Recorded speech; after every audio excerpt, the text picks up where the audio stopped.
All right, we have some news just coming in. Let's go straight across to that. नगर का hospital था जिसमें मैं गया था, वहां 200 बेड हैं, उसको हम बढ़ा के 600 बेड वहां पे कर रहे हैं। अभी डीडीयू हॉस्पिटल है, वहां पर 250 बेड हैं, अभी उनको हम बढ़ा के 750 बेड कर रहे हैं, यहाँ पे 500 बेड बढ़ जाएंगे।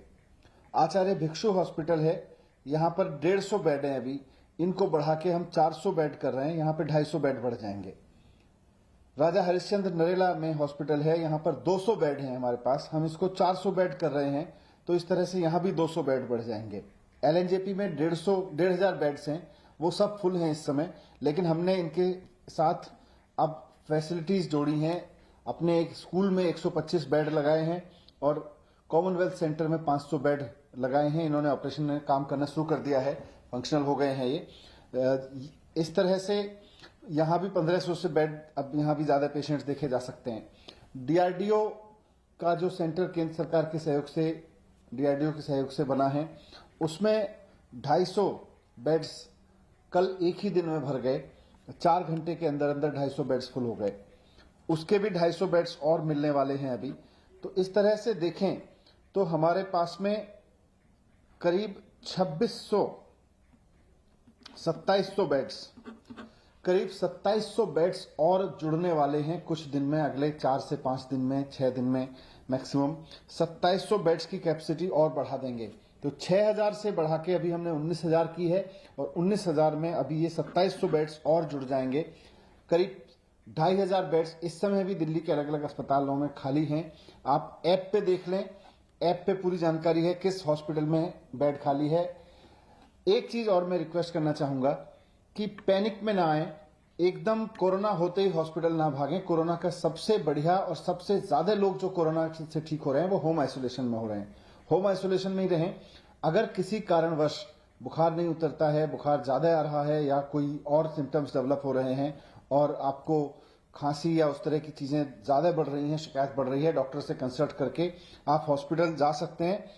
आपको बेड मिल सकता है। आप ऐप पे जाएं, जिस हॉस्पिटल में आपको बेड है उसी में जाएं, इधर उधर ना भागें, वरना इधर उधर भागने में आपकी भी एनर्जी जाती है और हॉस्पिटल्स के आगे भी अन्यथा लाइन लगती है, हॉस्पिटल्स के आगे भी अन्यथा प्रेशर बनता है। तो जिस हॉस्पिटल में आपके लिए बेड उपलब्ध है, मुख्यमंत्री जी ने आदेश दे दिए हैं कि कोई भी हॉस्पिटल अगर ऐप पर ठीक जानकारी नहीं देगा, यानी कि अगर बेड उपलब्ध है और एडमिशन नहीं देगा, या वो बाद में कहेगा मेरे पास गलत जानकारी हमने उपलब्ध कराई हुई थी और एडमिशन नहीं दे सकते, उसके खिलाफ कार्रवाई की जाएगी।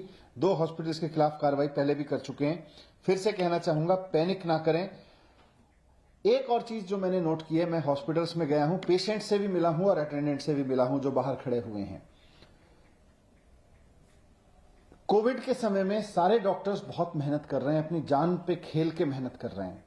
वो किसी भी कीमत पे आपकी जान बचाना चाहते हैं, भले ही उनको कोरोना हो जाए। पूरा का पूरा मेडिकल स्टाफ इस पे लगा हुआ है। मैं जब हॉस्पिटल में जाता हूं तो नीचे खड़े हुए अटेंडेंट को सबसे ज्यादा इससे शिकायत मिलती है कि साहब कई दिन हो गए हमारे पेशेंट को डॉक्टर ने नहीं देखा। मैं जब जाके उसी पेशेंट से हॉस्पिटल के अंदर मिलता हूं, वो भी कहते हैं कि हाँ जी डॉक्टर नहीं आए। जब डॉक्टर मेरे साथ पीपीई किट में खड़े होते हैं और मैं खुद पीपीई किट पहन के खड़ा होता हूं हॉस्पिटल में, तो मैं पूछता हूं ये डॉक्टर साहब ये आए थे आपके पास? वो आदमी कहता है हाँ जी मैं तो सुबह आया था, ये तो सुबह आए थे।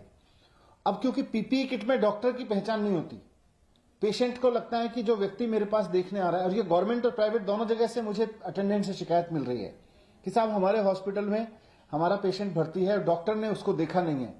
पीपीई किट में डॉक्टर की ऐसे पहचान नहीं हो सकती है, और आपसे आके बात करके आपसे कंसल्ट करके चला गया।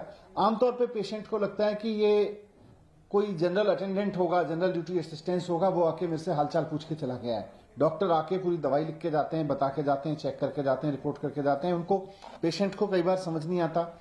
नॉर्मल केस में अटेंडेंट साथ में होता है, अगर नॉन कोविड केस होता था, नॉन कोविड पीरियड में अटेंडेंट साथ में होता है, तो अटेंडेंट और पेशेंट को मिलकर पता चल जाता था कि भाई डॉक्टर आ गए हैं। अभी डॉक्टर आ रहे हैं, डॉक्टर राउंड ले रहे हैं अंदर, वो पेशेंट्स को देख भी रहे हैं, लेकिन पीपीई किट में होने के नाते आपको पता नहीं चल पा रहा कि वो डॉक्टर थे। इसलिए ये इमेज हॉस्पिटल के बारे में ना बनाए, इस पैनिक में ना आए कि मुझे डॉक्टर्स ने नहीं देखा। हम सब मिलके, जैसा मुख्यमंत्री जी कहते हैं, हम सब मिलके कोरोना से लड़ेंगे। सबने लॉकडाउन लगाया है, लॉकडाउन का फॉलो करें और पैनिक ना करें। सरकार ने, जैसा मैंने कहा, 6000 बेड्स को बढ़ा के 19000 कर दिया है और अभी 2700 बेड्स अगले हफ्ते के अंदर अंदर दिल्ली के मेडिकल इंफ्रास्ट्रक्चर में और जुड़ जाएंगे। यही मुझे आपके सामने रखना था। Thank you. Deputy Chief Minister of Delhi, Manish Sisodia, there detailing on what the government is planning to do, talking about how they're improving the infrastructure vis-a-vis increasing the beds. Also spoken about the fact that there is no reason to panic. He's touched upon the fact that there are doctors who are in fact looking at patients and that there is no reason to be worried that doctors are not looking into the patients and not keeping a check on how they are doing. There is a misconception, he says, as far as the attention of doctors in hospitals is concerned. Hi everyone, Preeti Chaudhary here. Hope you like this video. For latest news and analysis, like and subscribe to the India Today YouTube channel. And don't forget to press the bell icon to stay updated. Thank you for watching.